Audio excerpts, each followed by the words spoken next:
Jannataa yoo kan barbaaddu ta'e sababaalee jannataa siif ta'an armaan gadii kanneen irratti jabaadhu. Isaanis kanneen armaan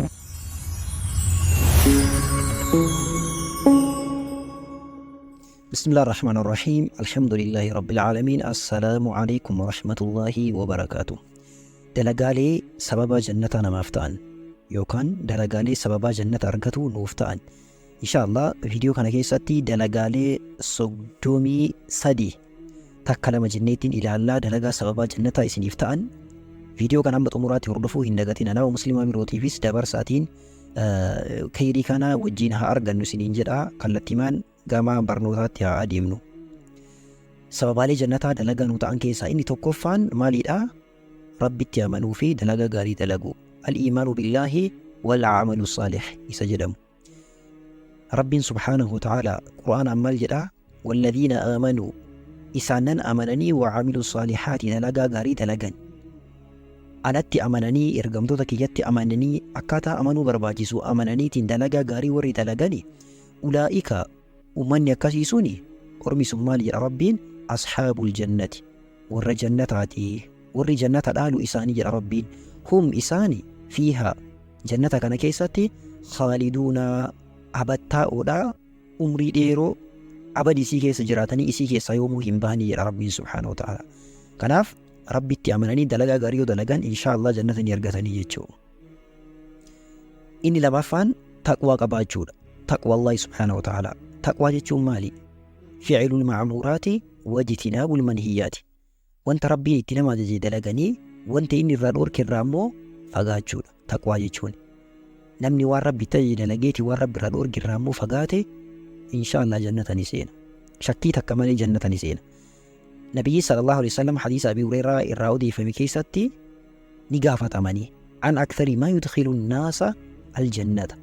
Irra guddaan yookaan irra baay'een wanti jannata nama seensisuu maalii jedhamanii gaafataman. Jannata kana maaluma nama seensisa baay'inaan jedhamanii gaafatamanii. Deebii isaan kennan maalidha? Wanti jannata baay'inaan nama seensisu waa lamaa jedhan. Tokkoffaan taqwallaahi, Allaahi sodaachuu. Taqwaa Rabbii qabaachuu. Waa inni itti nama ajaje dalaganii waan irraa nama dhoorke ammoo irraa fagaachuu.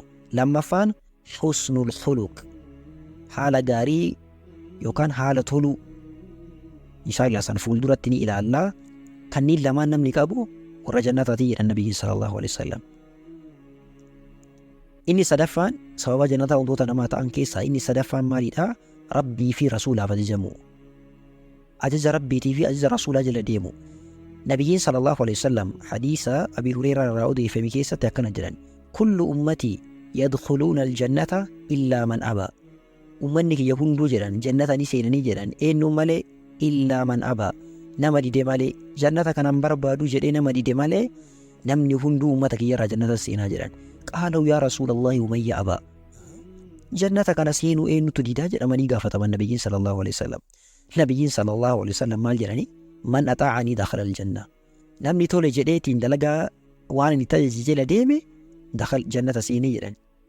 Waman casaanii, namni waan ani tajaajile keessatti na faallessee waan ani tajaajile dhiiseetii waan faallaa dalagee namni na faallesse faqad abaa, jannata kanan barbaadu jedhee didee jedhan. Subhaanallah. Kanaaf dalagaa nabiyyi ittiin ajajan yoo dalagne jannata ni seenna. Waa isaa irraa dhoorgan yoo irraa dhoorgamne jannata ni seennaa jechuudha. Sababa jannataa wantoota namaa ta'an keessaa inni afraffaan maalidha? Beekumsa barachuu. Beekumsa barachuu. Beekumsa barachuu yoo jennu beekumsi sababa jannataa namaaf ta'u beekumsa kamii?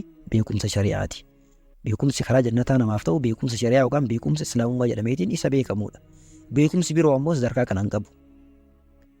Abii Hurayraa irraa odeeffamee Nabiyyiin keenya sallallahu alaihi wasallam akkana jedhan: waman salaka xariiqan, namni karaa seene jedhan yaltamisu fiihi ilmaa, karaa san keessatti beekumsa ka barbaadu. Beekumsa barbaaduudhaaf jedhee namni karaa seene sahhala Allahu lahu, Rabbiin isaaf laaffiseedhani bihi xariiqa ilal jannati, karaa jannata isa geessu Rabbiin isaaf laaffisaa jedhan Nabiyyiin sallallahu alaihi wasallam.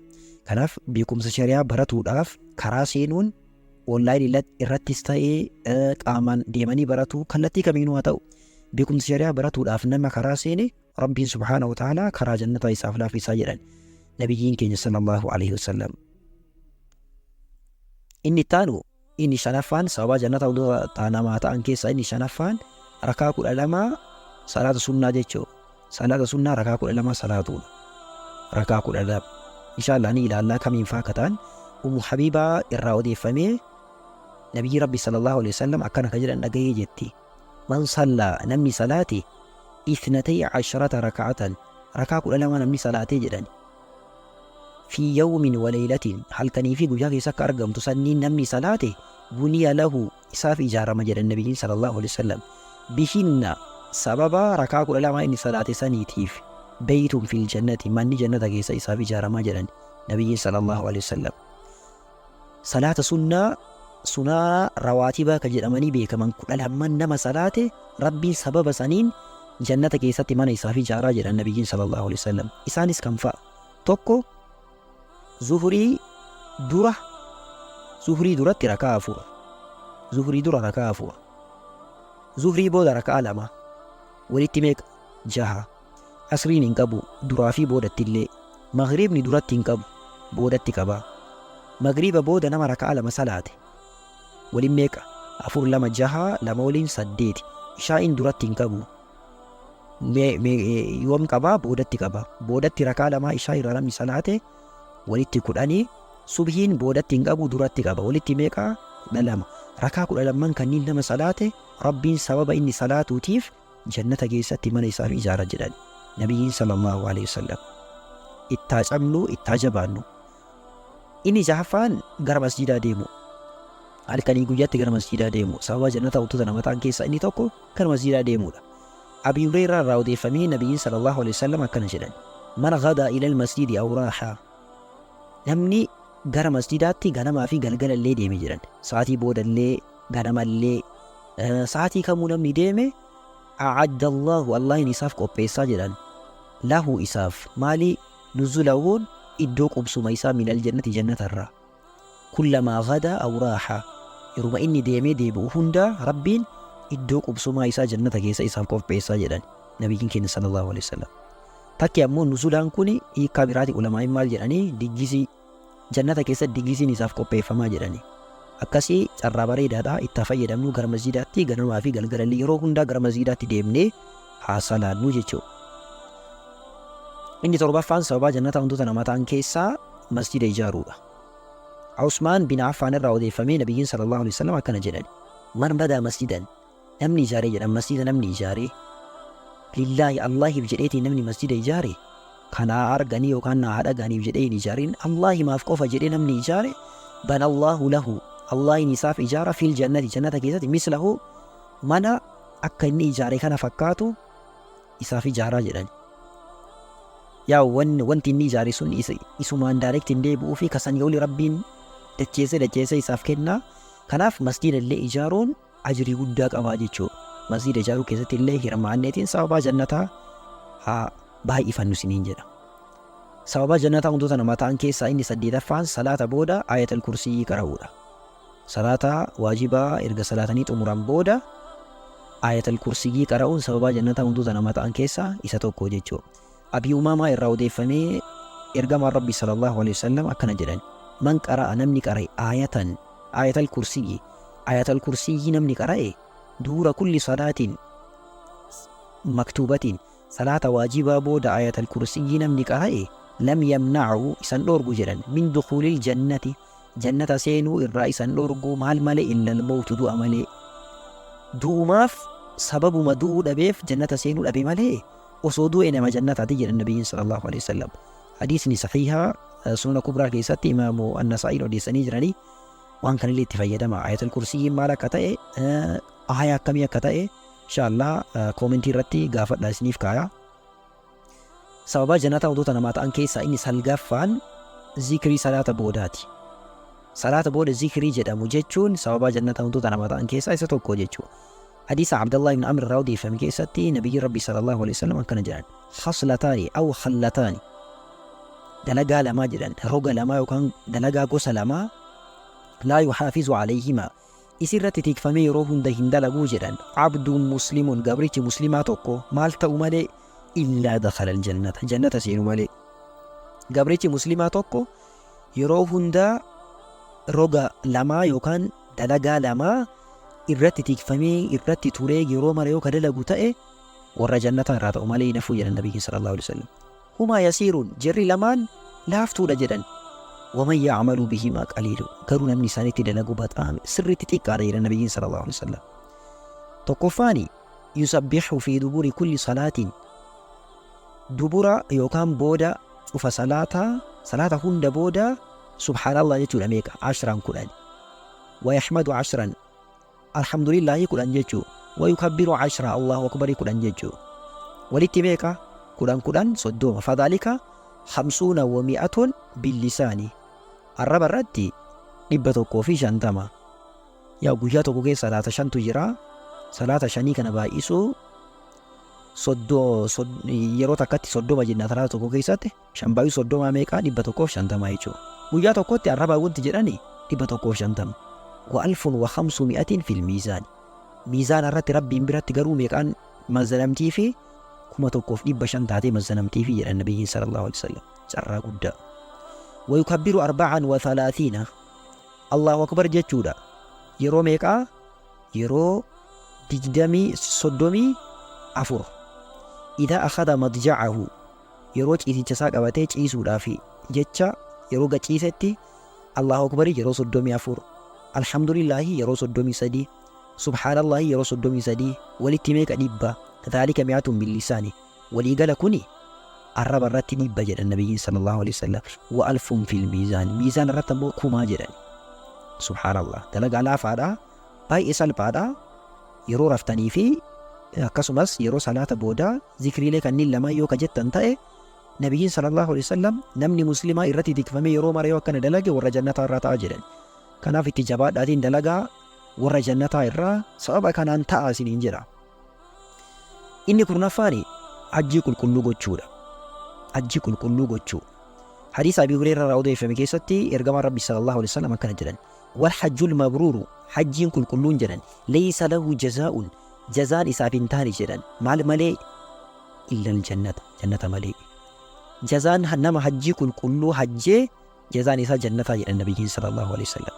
Hajjii qulqulluu jechuun hajjii akkamiiti ka jedhu inshallah yeroo biraan ilaallaa. Inni 11ffaan nagaa facaasuu fi nyaachisuu. Nagaa facaasuu jedhamu nagaa sirriitti namaan jechuu baay'isaniiti yeroo baay'ee namaan jechuu akkasuma mallee nyaata nama nyaachisuu sababa jannataa keessaa inni tokko kana jechuu. Abdallah ibn Amr raadii odeeffame keessatti ergamaan Rabbi sallallahu alaihi wasallam akkana jedhan u'budu rahmaana rahmaaniin gabbaraa jedhan rabbiin gabbaraa وأطعموا الطعام نياتا نياتشيسا وأفشوا السلام سلام يوكان نغايا فجاسا جدن تدخلوا الجنة بالسلام جنة نغو من سينتني جدني تيكي تكمالي وطراتي تكمالي جنة نغايا سينتني وانتوتو مكانا سدن دلغا جدن النبي صلى الله عليه وسلم سببا جنة وانتوتا نماتا عن كيسا إني كل ألمفان إجولي صديقي نما جلادوتي ijoolleen sadii namni jalaa duutee irratti obsee sababa jannataa wantoota isaa ta'an keessaa tokko isaa jechuudha. Hadiisa Anas ibn Maalik irraa odeeffame keessatti ergamaan Rabbi sallallahu alaihi wasallam akkana jedhan maa minan naasi namarraa hin taane jedhan muslimuun nama muslimaa kamuu yamuutu lahu salaasatun min alwaladi ijoolleen sadii jedhan yoo isa jalaa duute lam yablugul hinfa umrii buluugaa kan hin gahin yookaan waggaa 15 kan hin gahin umrii itti ballagan salaanni faa dirqama namarratti ta'u umrii san kan hin gahini illa adkhalahu Allahu aljannata rabbi jannata seensisu malee hin hafne abbaa ijoollee sanii sababa maaliif jannata isaan abbaa kana seensise jennaan bifadli rahmatihi iyyaahu ijoollee kanatti rabbii waan rahmata ooleef jecha sababa tola waan itti ooleef jecha sababa saniif jannata isaan seensisaa jedhan nabiyyi sallallahu alaihi wasallam. Sababa jannataa wantoota nama ta'an keessaa inni 13ffaan yatiima guddisuu ijoollee yatiimaa guddisuu dhimma isaanii keessatti dhimma isaanii wajjin dhaabachuu.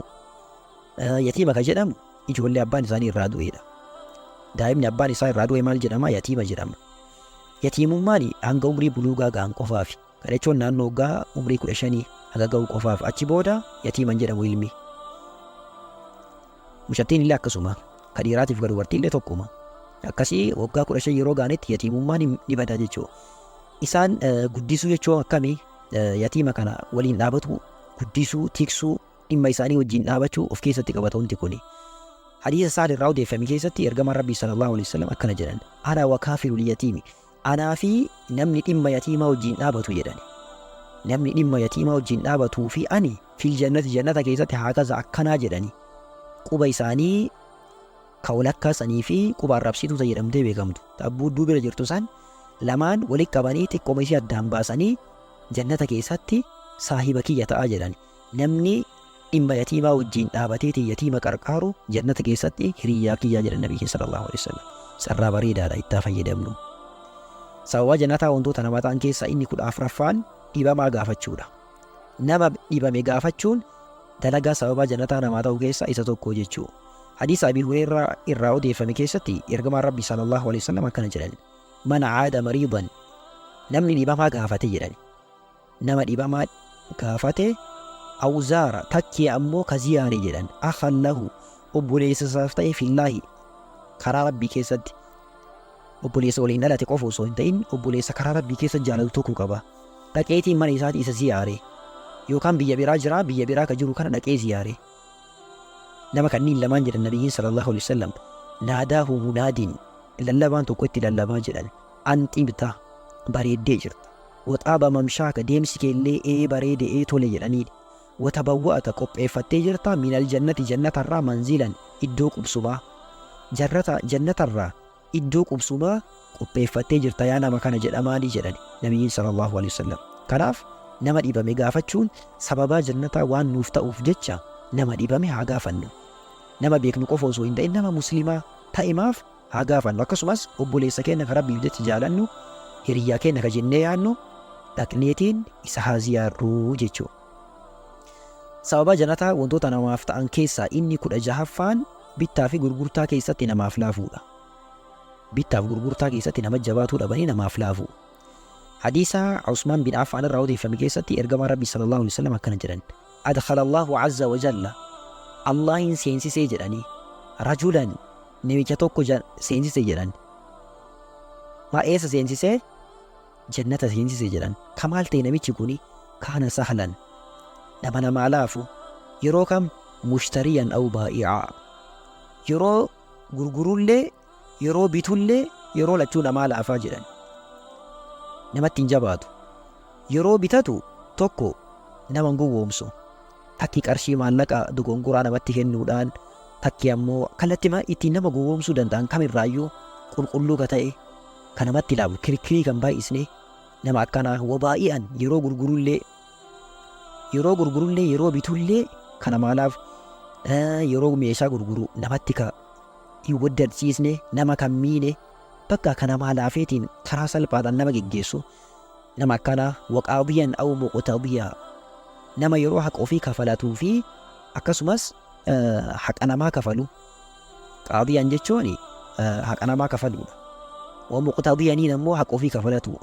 Yeroo haqa namaaf kafalullee namaa laafa, haqa namaan jallisu, deynii nama ofirratti dhokseetiin ofirratti nambisu, sirrima godheetiin nama ofirraa galcha.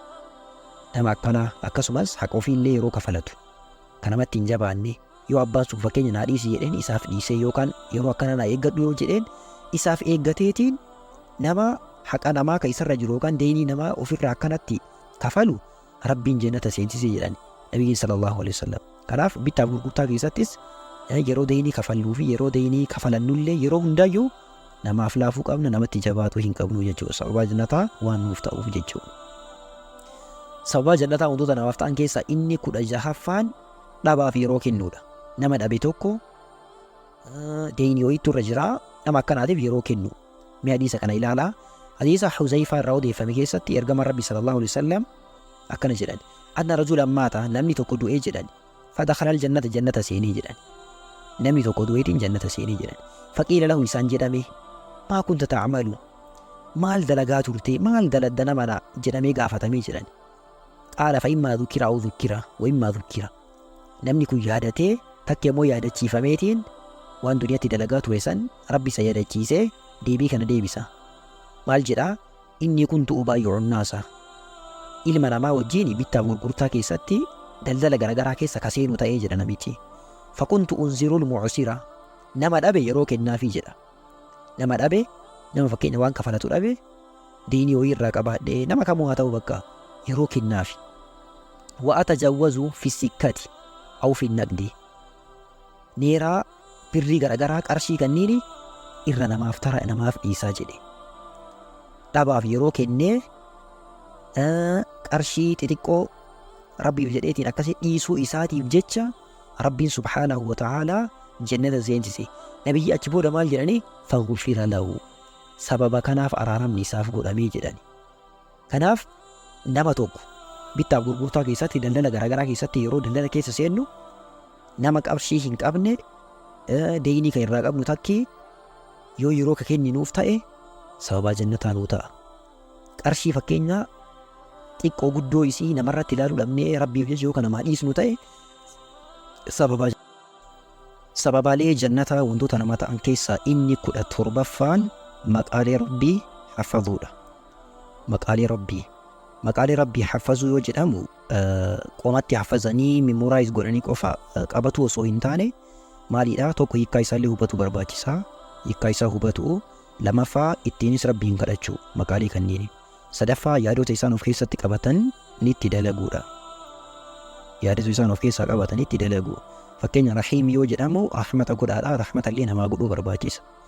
Akkasii hadiisa Abii Hureeraa irraa odeeffame keessatti ergamaan Rabbii sallallahu alaihi wasallam akkana jedhan inna lillaahi allahiidhaaf jedhanii allahiidhaafi tis'atan wa tis'iina isma maqaa 99tu jira jedhan. Maqaa 99tu jira. 99 qofa jechaa miti. 99tu jira mi'atan illaa waahida dhibba guutuudhaaf tokko kan hanqatu jedhan. Man ahsaaha maqaalee kanneen namni haffaze 99 kanneen dakhala jannata seenaa jedhan. Kanaaf maqaaleen yoo isii haffazan jannata seenan 99tu jira jechuudha. Malee rabbiin maqaa 99 qofa qaba jechaa miti. Akkasii maqaa rabbii haffazanii hiikkaa isaatii dalaganii hiikkaa isaallee hubatuun maaliidha sababa jannata wantoota nama ta'an keessaa isaa tokko jechuudha. Haffazuu barbaachisaa. Ijoollee keessanillee haffasiisaatiin hiikkaallee hubachiisaa. Sababa jannata wantoota nama ta'an keessaa inni 18ffaan jihaada gochuudha. Jihaada yoo jedhamu yaa hiikkaa bal'aadha. Inshallah aayaa kana keessatti meen dubbannaa.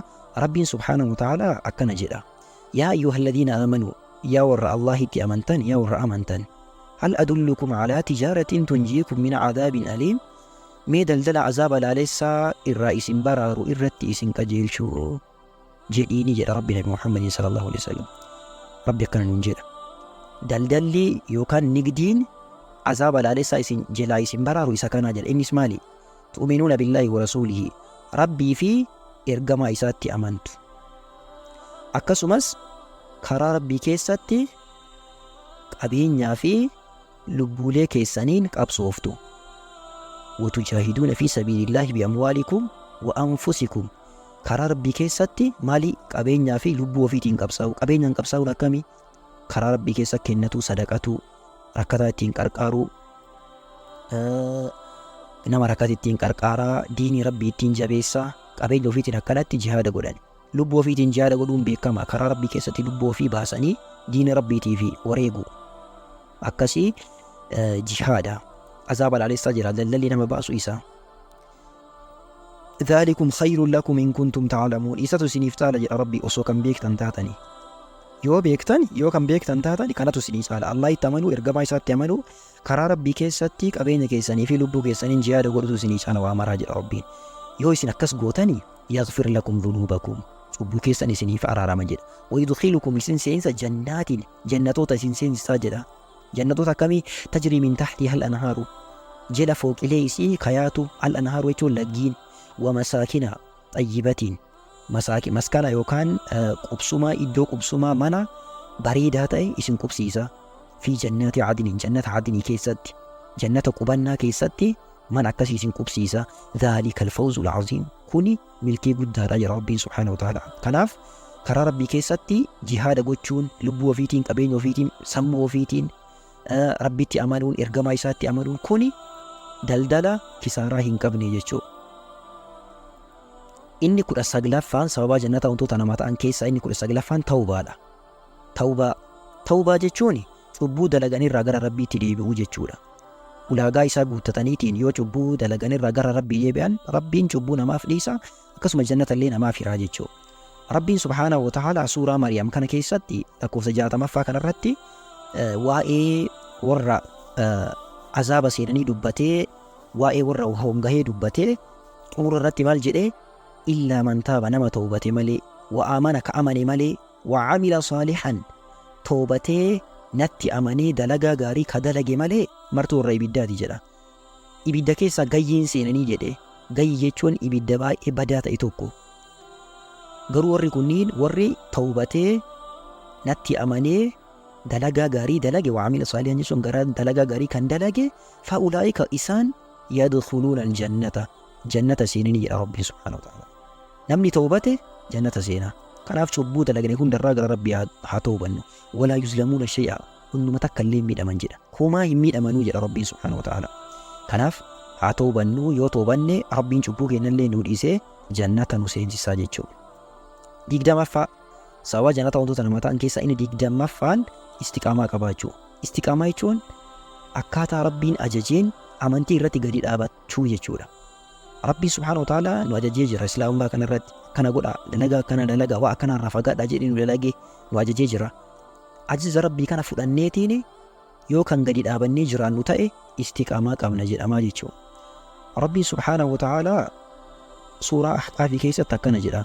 Inna alladhiina qaaluu rabbuna Allahu thumma istaqaamu. Isaanan Rabbiin keenya Allaahidha jedhaniitiin ergasii achirra gadi dhaabatan. Amananii amantii isaanii irraa osoo duubatti hin jedhin achumarra gadi dhaabataniitiin irratti cichanii irra jiraatan falaa khawfun alayhim sodaan takka isaan irra hin jiru jedha. Waa takkan sodaatanii jedha ummanni kun akhiratti qabriitti waa takkan sodaatan. Walaa hum yahzanuuna hin nahanillee jedha. Hin nahanillee hin sodaatanillee hin gaddanillee jedha Rabbiin. Ulaa'ika ashaabul jannati. Warri akkasii sun warri akka amaniin gadi dhaabatu sun ashaabul jannati warra jannataati jedha Rabbiin. Khaalidiina fiihaa isii keessa zalaalamiin jiraatu jedha. Umrii dheeraa wagga umrii isaanii guutuu jannata keessa jiraatu. Jazaa'an bimaa kaanuu ya'maluun. Jazaa yookaan galata waan dalaganiitiif jecha Rabbiin subhaanahu wa ta'ala maal isaaniif hiraa jannata isaaniif hiraa jechuudha. Kanaaf amantii kanarratti gadi haa dhaabannu. Yoo salaanne salaatarra duubatti jechuu dhabu. Salaatarra gadi dhaabatu. Islaamummaa yoo qabanne islaamummaa irra qabanneetiin irra jiraatu. Quraana yoo kan qaraanu ta'e quraana kana qabannee irra jiraatu. Irraa duuba jechuun irraa gadi garagaluun jannata nu dhabsiisaa, irra gadi dhaabachuun jannata nu hirsii nu akka argannu nu taasisaa. Kanaaf gadi haa dhaabannu. Sababa jannata wantoota namaaf ta'an keessa inni 20ffaan nama mormii dhiise.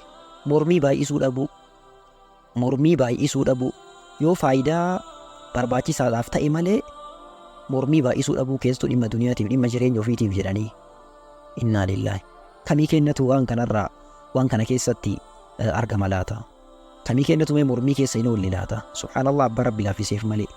Abii Umamaa irraa odeeffamee ergamaan rabbi sallallahu alaihi wasallam akkana jedhan. Ana za'iimun bibeytiin fi rabaabil jannati liman tarakal miraa'a wa in kaana muhiqqaa. Osoo dhugaas qabu jedhan. Osuma dhugaa qabu nama mormii dhiise mana moggaa yookaan naannoo jannataa keessatti argamu aanatu isaa of qabaa jedhanii. Nama osoo dhugaallee qabu namni gariin maal jedhaa fakkeenya osoo namaa wallolee dhugaan tiyyaa ganaa baatutti abadan isaaniin araaramu jedheetiin lafa qabata. Garuu osoo dhugamallee osoo qabu dhugaan isaallee osoo dhokatu rabbii isaatiif jedhee osoo ka obsu ta'ee osoo ka dhiisu ta'ee osoo mormii kana ka dhiisuuti rabbiin silaa jannata keessatti naannoo jannataa moggaa jannataa keessatti silaa mana isaaf kenna. Kanaaf obsa qabaatu qabna rabbii jecha mormii dhiisuu qabna. Mormii baay'isuun qalbii nama gossaa nama balleessaa mormii dhiisuu qabna jechuudha.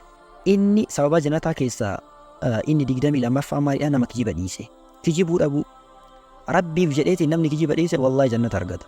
Kanaanaa miti ka jedhe nabiyyitu sallallahu alaihi wasallam jedhe. Hadiisuma ammaa keessatti nabiyyiin maal jedhani? Ana za'iimun bibeytiin fi wasatil jannati liman tarakal kadhiba wa in kaana maazihaa. Qoosaafillee osoo ta'e nama kijiba dhiise. Namni gariin maa kijibdee jedhanii haraan qoosaa jiraa jedha. Qoosaafis osoo ta'e osoo kijiba dhiiste wallahi rabbi jannata siira. Garuu nama rabbiif jedheetiin qoosaafis osoo ta'u kijibuma arrabni tiyyan dubbatiin jedheetiin rabbiif jecha dhiise rabbiin walakkaa yookaan qixxee keessa jannataa keessatti mana isaaf kennaa jechuudha. Kanaaf kijibarraa fagaannu, kijibarraa arraba kennaa qulqulleeffannu. sababa jannata wantoota namaa ta'an keessaa inni 23ffaan nama haala tolu, naamusa, haala bareedaa, akhlaaqa bareedaa qabaatu. Akhlaaqa toluu jechuu hadiisa dabre tokko keessatti dubbannee jirra. Lakkoofsa 3ffaa irratti hadiisa kana keessatti nabiin sallallahu alaihi wasallam a'laa yookaan olaanaa jannataa keessatti liman hassana khuluqahu, nama haala isaa tolfate, nama haala isaa tolfateef, nama haalli isaa tole, nama haalli isaa tolte anatu olaantuu jannataa keessatti tala, olaantuu jannataa keessatti anatu mana isaaf of qabaa jedhan nabiin sallallahu alaihi wasallam. Inna lillahi. Osoo haala keenya ka tolchinuuti, jiruuf jireenya nama waliin jiraannu keessatti haala keenya osoo ka tolchinuuti, inshallah olaantuu jannataa keessatti mana silaa ni arganna. Haala keenya tolfannu, jiruuf jireenya nama waliin jiraannu keessatti haala gaariidhaan, akhlaaqa bareedaadhaan nama waliin haa jiraannu, inshallah jannata ni arganna. Sababa jannataa keessaa inni 24ffaan sunnaa azaanaa fi wudu'a boodaati. Azaan erga azaanan boodaa fi wudu'a erga godhan booda sunnaa salaatuuni sababa jannataa namaaf ta'a. Nabiyyiin sallallahu alaihi wasallam guyyaa tokko ganamatti seenanii ganama irratti Bilaalin waamanii akkana jedhaniin, yaa Bilaalu bima sabaqtanii ilal jannati, Bilaal gara jannataa maaliin na dubsitee jedhaniin. maa dakhaltu aljannata qattu illaa sami'tu khashkhashataka amaami, ani jannata yeroo seenu hunda jedhaniin sochii caammaa keetii ka yeroo ati deemtuu sagalee caammaan kennu kana fuuldura kiyyatti kana dhagahaa jedhaniini. Maalumaan na dursitee jedhaniin, fuuldura kiyya ana dursuu ni ka dandeette jannata keessatti maaliini jedhaniini. Afoo kiyyatti ka ta'uu ka dandeette. Faqaala Bilaalun yaa Rasuulallahi, ergama Allahi jedheen Bilaali, maa azzantu qat, ani hin azaanu jedhee yeroo azaane maal godhu malee illaa sallaytu raka'atayni, raka'aa 2 salaatu malee. Azaanii erga geessee booda raka'aa 2 salaatu malee hin dhiisuu jedha. Kanatu sababaa sannaa ta'e malaa jedhe. Wamaa asaabanii hadathun qat, hadasni yookaan wanti wudu'a balleessu yeroo na tuqe hunda illaa tawadda'atu cindaa, waddaadhu malee hin hafnee jedha. Yeroo wanti hadasni yookaan fakkeenya fincaan ta'ee, dhuufuu ta'ee, sagaraan wantoonni akkanaa kunniin yeroo narraa bahee argametti maal godha? Wudu'a godha. Wara'aytu anna lillahi alayya raka'atayni, rabbiin raka'a 2 narraa qaba jedheetiin raka'aa 2 salaatu malee hin hafnee jedha. Gizee mara akkas dalagaa ture jedha. Ilaala, Bilaal maaliin nabiyyee fuulduratti ta'e jannata keessatti afoo isaanii maaliin deddeeme? Tokko yeroo azaane booda raka'aa 2 salaata rabbiif jecha. Lammaffaa yeroo hadasni isarraa argame wudu'a godheetiin raka'aa 2 salaata. Ergamaan Rabbi sallallahu alaihi wasallam achi booda maal jedhanii? Bihimaa, kanniin lamaaniin na dursitee jedhan jannata keessatti. Subhaanallah. Kanaaf sababaa jannataa namaaf ta'a jechuu. Erga azaanan booda sunnaa salaatuu fi wudu'a, erga wudu'ni namarraa cabe booda wudu'a sirreeffatanii tolfatanii achi booda sunnaa raka'aa 2 salaatuun sababaa jannataa namaaf ta'a jechuu. Itti dalagaa akka isin jedhan dabarre. Wanta kanatti jabaadhaa, dalagaa salphaadha. Rabbi anaaf isinillee haa laafisu. Sababaa jannata hunda namaaf ta'an keessaa inni 25ffaan salaata sunnaa baay'isuudha. Salaata sunnaa baay'isuu. Rabi'aa ibn Ka'b nama jedhamu tokkotu jira. Rabi'aa al-Aslamii jedhamee beekama. Maal jedhaa? Kuntu abiitu ma'a rasuulillahi sallallahu alaihi wasallam, ergama Allahi wajjiin bula turee jedhe. Isaan bira turaa, isaan bira bulaa. Fa'ataytuhu biwadu'ihi, bishaan isaan wudu'a ittiin godhan tokkoon itti dhufee jedha. Wahaajatihi, hunda isaan dhimma ittiin bahatan garagaraatiin itti dhufee jedha. Isaan tajaajile, isaan bira waan buluuf isaan tajaajile nabiyyi bishaan wudu'a isaa ittiin godhatan, waa isaan dhimma garagaraa ittiin bahan fideefi jedha. Achi booda ergamaan Rabbi sallallahu alaihi wasallam maal naan jedhan jedha? Sal, gaafadhu mee waa wayina kadhu jedhaniin. Dhimma duniyaa ta'e dhimma wayina kadhu jedhanii waa ansii godhuu danda'u. Nabiyyiin yaa nama arfamata namaaf godhu. Booddee maal jedhee Rabi'aan, as'aluka muraafaqataka fil janna, jannata keessatti hiriyyummaa keessan yookaan isin wajjiin ta'uu kana isin kadhaa jedheen. Ani ka isin kadhu jannata keessatti hiriyyummaa keessan barbaadan kana isin kadha jedheen. Subhaanallah, dubbiin hin jabaatti ilaala. Qaala aw ghayra dhaalik, wanti biroo hin jiru jedhaniin, wanti biroo waan na kadhattu hin qabdu jedhaniini. Osoo nu ta'e maal jenna laata?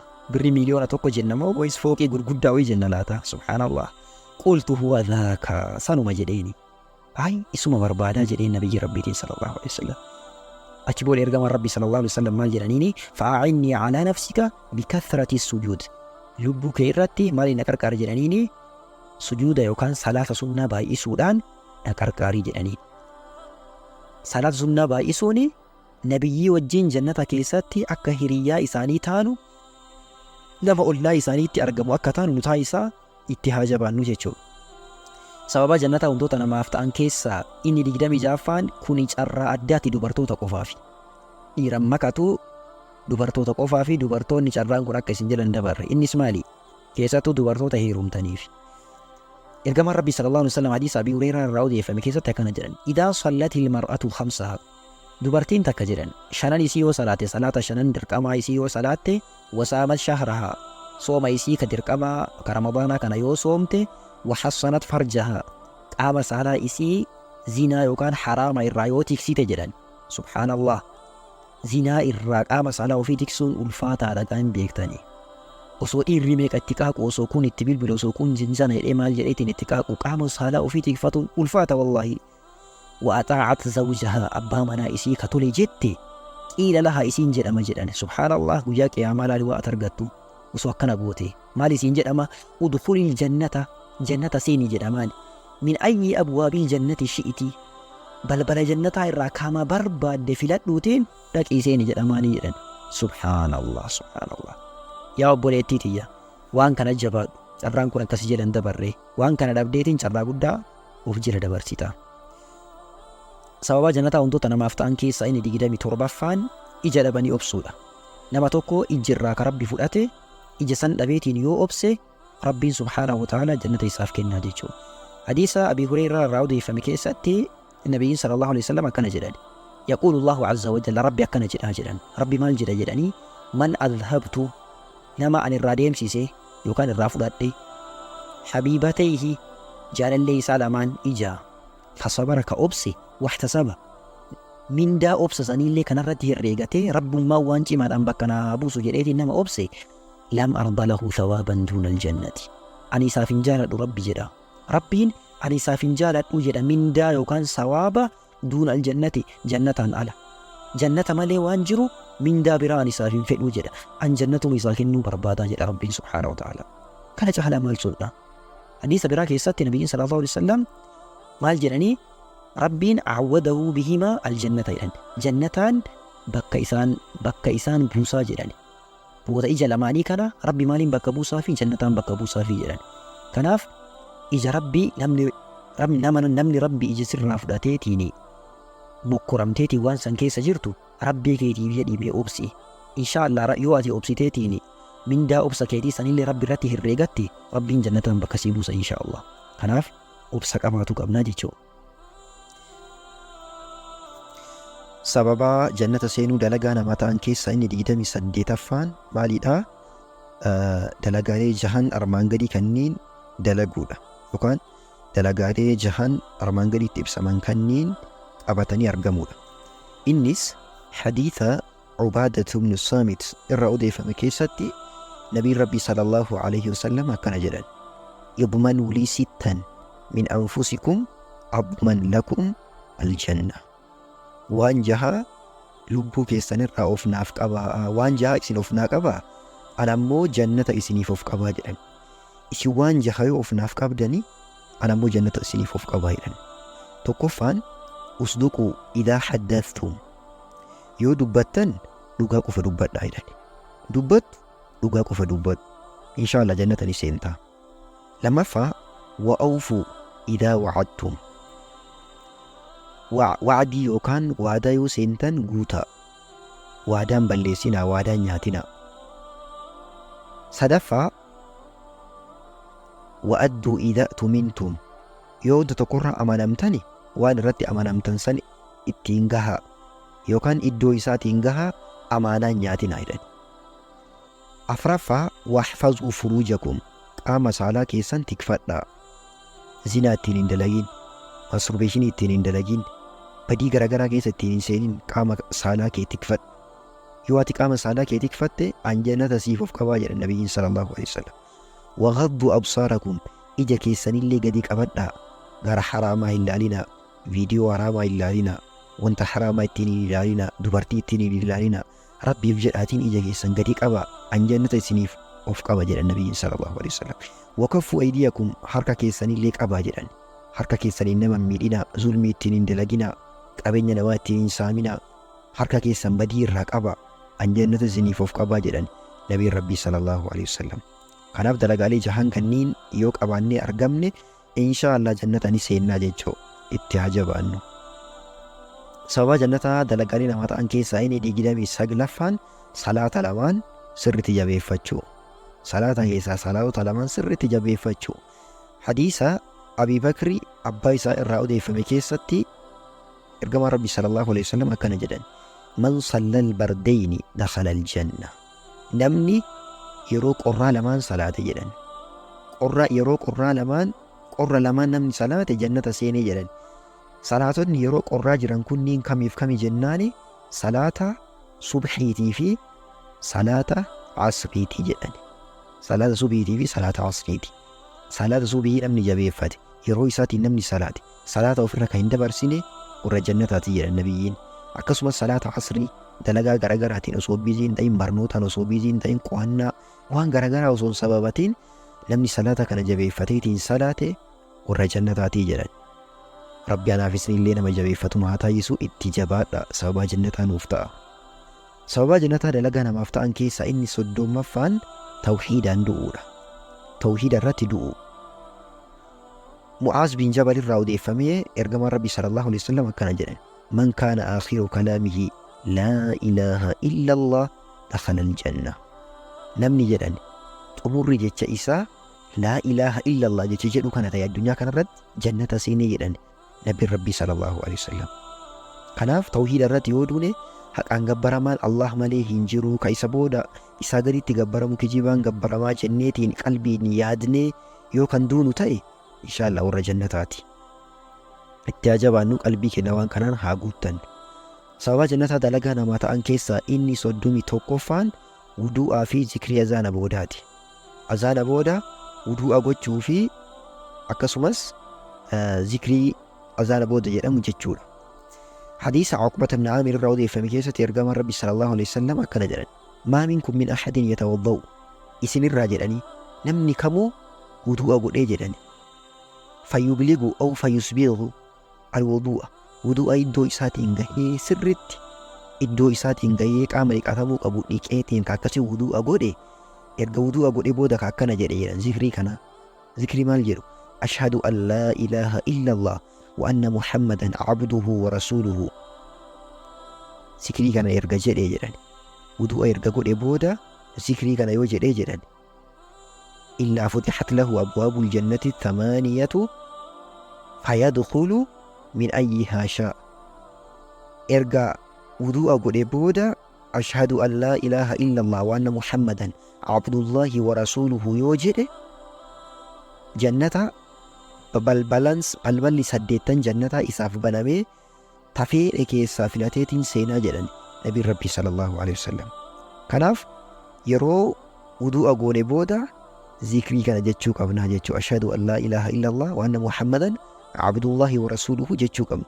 Yoo isa kan jennu ta'e balballi jannataa 8 nuuf banamtee keessaa filanneetiin tan barbaadne seennaa jechuu. Kanaaf itti ajabaannu zikrii kana haa jabeeffannu, warra jannataadhaaf isinillee rabbi haa taasisu. Sababa jannataa dalagaa namaaf ta'an keessaa inni 32ffaan gufuu karaa irraa fuudhuudha. Gufuu garagaraa waan azaa nama godhu waan nama rakkisu karaa irraa fuudhanii balleessu. Hadiisa Abii Hureyraa irraa odeeffame keessatti ergamaan rabbi sallallahu alaihi wasallam akkana jedhani: nazaha rajulun lam ya'mal khayran qattu ghusna shawkin ani xariiqi. Namni khayrii takkuu dalagatin jedhe, namichi ho'i namni khayrii takkuu dalagee hin beekne ho'i karaa irraa waan azaa nama godhu waan nama rakkisu karaa irraa fuudhee jedhan. Qoree haa ta'uu, gufuu haa ta'uu kuteetiin dabarsee jedhanii. Achi booda wayimmaa kana mawduu'an fa'amaa ta'uu fashakara Allahu lahu. Sababa inni gufuu yookaan qoree garagaraa kararra jiru kararraa fuudhee inni balleesseef jecha rabbi isa galatoonfatee fa'adkhalahu aljannata jedhani. Rabbi isa galatoonfateetiin jannata seensisee jedhan nabiin rabbii sallallahu alaihi wasallam. Naamusa bareedaadha. Kabajaan keenya sababa kanaaf hin bu'u. Namni gariin nama guddaa ta'eetiin maal jedhee gad jedheetiin waan kana kararraa fuudhaa jedha. Kun guddina hin balleessu, guddina namaaf dabala, kabajaa namaaf dabala malee. Kanaaf dalagaa akkanaa kanneen osoo hin tuffatiin itti jabaanneetiin haa dalagnu. Warra jannataadhaaf isinillee rabbiin haa taasisu. Dalagaa sababa jannataa namaaf ta'an keessaa inni 33ffaan qaama saalaa ofiitii fi arraba tikfachuu. Asitti badni hedduun keenya rabbiin nuuf haa laaffisu. Qaama saalaa zinaa irraa tikfachuu, arraba ofii ittiin nama hamachuu, ittiin nama arrabsuu, bakka badii garaagaraa ittiin dalaguu irraa tikfachuun sababa jannataa namaaf ta'a. Hadiisa Sahal bin Sa'ad irraa odeeffame keessatti ergamaan Rabbii sallallahu alaihi wasallam akkana jedhan: man yatakaffalu lii maa bayna laaxiyayhi wa maa bayna rijlayhi atakaffalu lahu ljannata jedhan. Nama waan jidduu lafee areedaa kanneen lamaan jidduu jiruu fi waan jidduu miila lamaanii jiru of naa qabe an jannata isaa of qabaa jedhan. Innis arrabaa fi maaliidhaa qaama saalaati. Nama kanan of naa qabeetiin badii irraa isa qabe qaama saalaa isaa zinaa ittiin dalaguu kadhabe keessattuu dargaggeessaaf dargaggeettiin itti haayaan iddoo gala. Nama zinaa irraa akkana of naa qabe an jannata isaaf of qabaa jedhan Nabiin Rabbii sallallahu alaihi wasallam. Rabbiin of haa laaffisu, warra jannataan haa taasisu, qaama keenya nama tikfatu Rabbiin haa taasisu. Sababa jannataa dalagaa namaaf ta'an keessa inni 34ffaan zikrii galgalaa fi ganama jedhamu kanatti jabaachuu. Zikrii galgalaaf ganama jedhamu kanatti jabaatudha. Innis hadiisa Shaddaad bin Aws irraa odeeffame keessatti Nabiin Rabbii sallallahu alaihi wasallam akkana jedhan: sayyidul istighfaar, caalaan istighfaaraa jedhan, sayyidni mataani akkana jechuudha jedhan. Maal jechuu? Allahumma anta rabbii laa ilaaha illaa anta khalaqtanii wa ana abduka wa ana على عهدك ووعدك ما استطعت أعوذ بك من شر ما صنعت أبوء لك بنعمتك علي وأبوء بذنبي فاغفر لي فإنه لا يغفر الذنوب إلا أنت. ذكري كان جدّ أجلاً تعالى استغفارا ذكري كان أجلاً. ذكري كان أجلاً نمني قيات له موقنا بها قلبي دان يادا وإن جدو نمني جده فمات من يومه قبل أن يمسي أصو هنگلگلا هنگو ياسن كدوئه guyyaa san jedheetiin osoo hin galgalin dhufin guyyaa san ka du'e fahuwa min ahli jannati inni warra jannataati irraa jedhan jedhe Nabiin Rabbii sallallahu alaihi wasallam. Akkasuma namni halkan illee jedhee osoo hin bari'in qabla an yusbiha osoo bariin hin dhufin namni jecha kana jedhe achi booda ka du'e fahuwa min ahli jannati inni warra jannataati jedhan. Galgala jennee yoo ka duunu ta'e warra jannataa ta'an, yoo ganama illee jenneetiin haga galgalaa'utti yoo ka jidduu kana ka duunu ta'e warra jannataa irraa ta'anaa jechuudha. Zikrii salphaadhaa itti yaada lagnu anaafis illee Rabbiin haa laaffisu. Sababa jannataa dalagaa namaaf ta'an keessaa inni 35ffaan ijoollee dubartii guddisu. Hedduun namaa mucattii dubaraa yoo kenname ni jibba keessisa. Mucaa dubaraa kana maa qabaadhee maa Rabbi natti kenne jedheetiin keessisa ni jibba. Garuu akkasii miti. Ijoollee dubartii guddisuun, shamarran guddisuun wallahi sababa jannataa namaaf ta'a. أنس بن مالك الرودي فمير كما ربي صلى الله عليه وسلم أكن جدا: من عال ابنتين أو 3 بنات أو أختين أو 3 أخوات نمني جدني إجولي دبرتي لما يوكان سدي نفقا اتباسي قلب اتباسي وشي اتباسي تين أكسي قديسي تكي بوليتي لما يهاكي بوليتي سدي نمني أكسي قديسي حتى يموتنا هنگيسان دوانيتي أكسي كقديسي. وفي رواية يبننا hanga isaan du'aan isaan gargar bahanitti akkasi guddise. Ofii ukhraa yablugna hadiisa biraa keessan maal jedhanii hanga umrii buluugaa geetutti yookaan waggaa 15 haga gaanitti akkasi guddise. Aw yamuutu anhunna takki inni ka odoo akkasi isaan guddisu irraa ka du'e. Innaa lillahi kuntu ana wa huwa kahaateeni jedhan jannata keessatti Nabi sallallahu alaihi wasallam. Anaaf inni jannata keessatti akkanatti harka isaanii ka abbuudduutii fi ka abbuudduu bira jiru kanaa fi ka walakkaa jiru kana xiqquma addaan baasanii hiriyyaa akkanatti haala jannata keessatti akkana walitti dhiyaannaa jedhan Nabiin Rabbii sallallahu alaihi wasallam.